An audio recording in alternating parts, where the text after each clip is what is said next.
Good morning. I'm Mark Allen with Gaper.io, and I'm here today with Ryan Donovan, the CTO of HootSuite. Good morning, Ryan. How you doing? I'm doing terrific, thanks. How about yourself? I'm doing well, thanks, and thanks for joining us today. My pleasure. To start with, can you share a brief background of yourself and your work experience? Yes, so I've been in tech for a very long time. Uh, kind of started my career at the dawn of the internet, went to work for Microsoft early in my career, spent about 9.5 years there working on e-commerce just as it became an enterprise workload as general manager of the e-commerce product line there.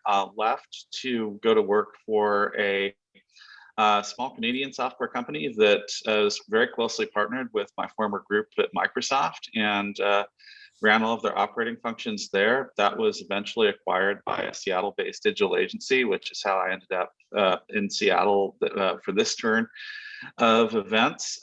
They ended up through a wind up of a long-term partnership with Microsoft, ended up with a license to the intellectual property of Microsoft Commerce Server, so built that into its own company, which got sold to Sitecore, which is one of the market leaders in digital experience management. So I after integrating that business, we rose to run all of product R&D and became CTO there, working for the two co-founders, helped see Sitecore to a successful exit, private equity in 2016, stayed at the company for a couple more years, and then moved over to my current role at HootSuite, where I lead all of our product and technology teams.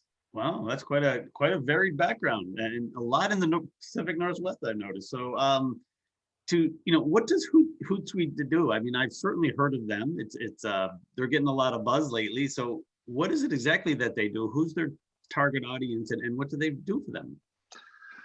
So HootSuite basically was founded in 2009 and effectively invented the category of social media management tool sets. So what our tools do is we help businesses, everything from solopreneurs to Fortune 50 and everything in between, manage their social media presence. So we cover, the social marketing use case, we cover the social selling use case, also employee advocacy and a distributed social rollout, and then with our recent acquisition of Spark Central, we are moving into the social care use cases as well, which is a very hot topic as a result of COVID-19.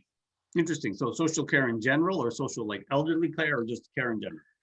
Just social care in general, because it's, social has now emerged as the preferred digital channels for customer care interactions, surpassing, email for the first time ever in the last 12 months. Wow, interesting. So you basically touched on COVID. COVID hit just about a year ago today. Everything went to remote.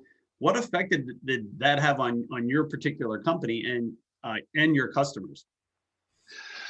Okay, so the answer was it had a lot of impact. And so for us, we became a remote workforce effectively overnight, basically a year ago last week. And so, HootSuite has historically had a small number of remote employees, but was largely centered around our offices in Vancouver, Toronto, London, Bucharest, Milan, Rome, and Sydney, Australia, as well as in Germany and Spain and France. And so we had to learn how to become a remote company overnight, especially as the lockdown started. So it started with, our European colleagues first and then rolled to globally. So, that was a big change for everyone, but we managed to pull it off kind of without a hitch. If we go back and look and say, did this really impact our productivity? The answer was no, it didn't. But it resulted in some very different ways for some certain teams, especially those that are really used to being in the office, to work differently. In terms of our customers, it's been I'll say a phased response, because we saw certain categories like travel and hospitality that basically go away overnight, like automotive, another sector that was quite hard hit. At the same time, once you got past kind of the shock effect of certain categories going away, we started to see other categories of companies, excuse me, coming online for the very first time on social. I'll give you an example. Like one of my favorite customer quotes was from a managing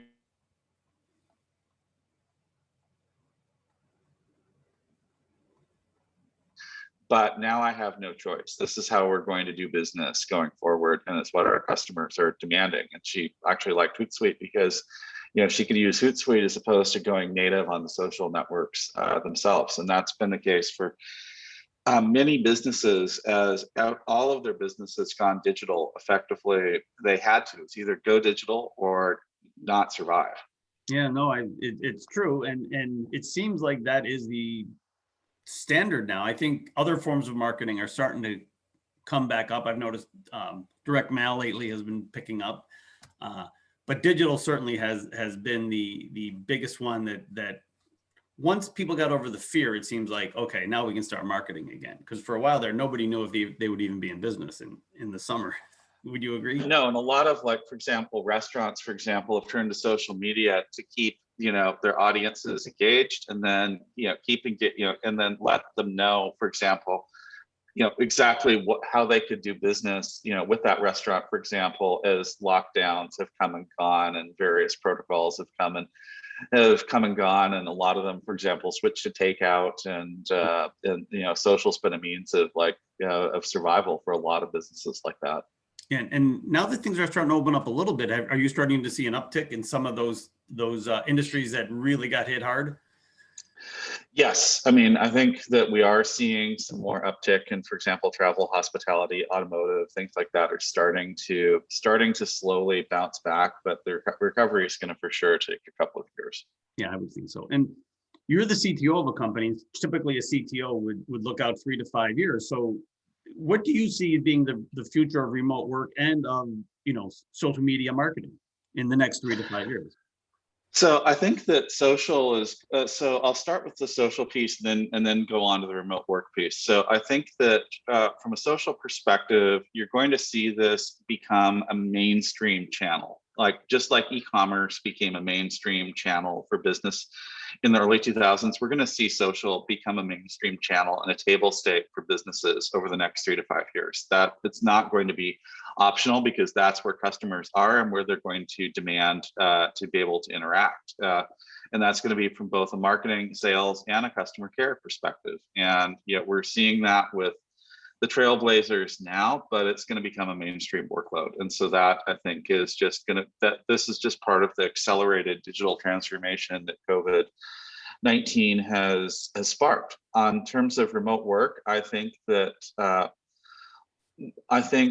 for many companies, what all knowledge worker positions are going to be remote by default, and offices will really be a place of collaboration for team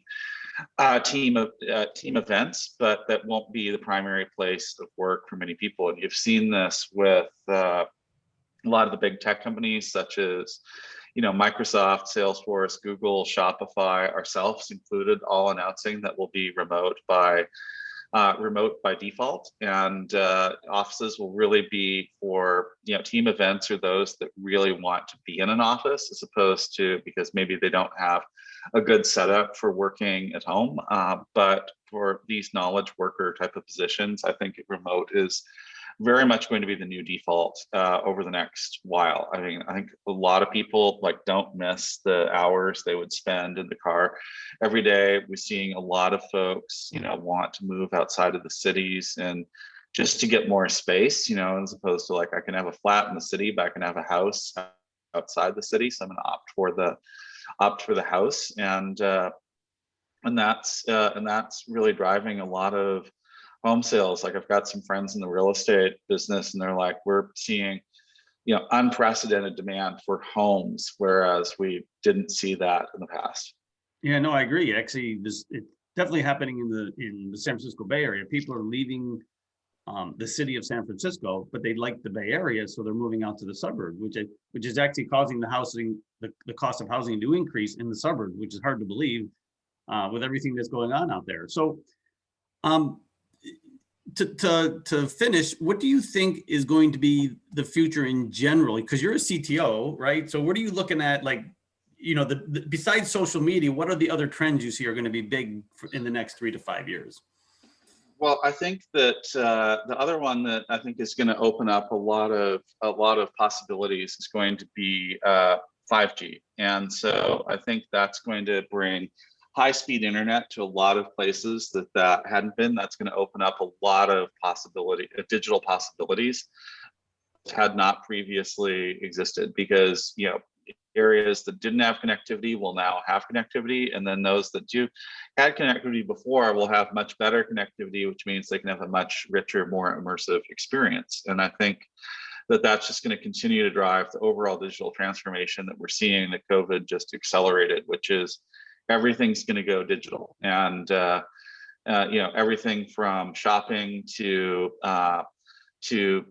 booking for personal care. Like, for example, I can now book a haircut through WhatsApp, which that wasn't a thing previously, but like that's now kind of my new default. And to click and collect from a shopping perspective, to just more and more digital interactions. And so I think our world's going to become a lot more digital, and you're even seeing it. Like, a good example is my parents have reluctantly admitted that it's time for them to get a smartphone.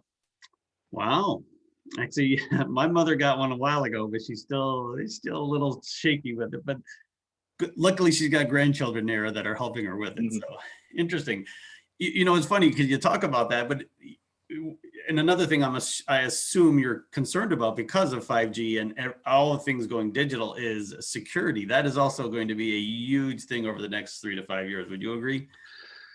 Absolutely. And I think that the SolarWinds episode is called that into question. And so if you're not, organizations need to be taking cybersecurity very seriously. I mean, it's one of our largest areas of investment. I mean, we just announced our being the first B2B social tech company to get FedRAMP certified. That was 2 days ago. And that was a combination of a lot of very deep investments in cybersecurity. And I think that organizations are going to have to make those investments and then show them, just as a matter of trust, because you have to prove and earn your trustworthiness. Because what SolarWinds has proven is that no one's immune. Mm-hmm.